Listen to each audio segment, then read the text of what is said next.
allievo dello Zanon, apprezzata penna. Il suo modo di raccontare la cronaca, non solo quella sportiva, è in modo chiaro e trasparente.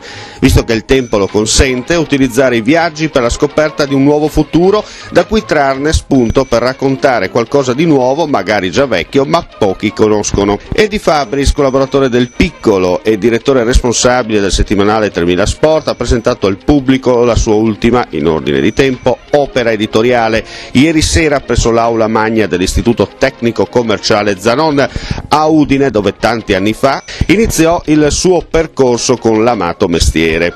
Storia di cartone di cui ne ha parlato il folto pubblico presente in aula assieme al giornalista, amico e collega del Messaggero Veneto Paolo Medeossi, mentre alcuni brani sono stati letti dall'attore Giovanni Passoni.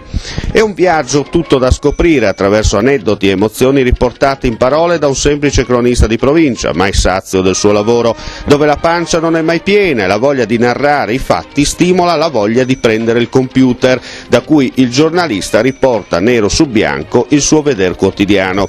Storia di cartone si trova nelle migliori edicole della nostra regione, prezzo alla portata di tutte le tasche, un'occasione da non perdere contro il logorio della cultura rigorosamente senza K moderna.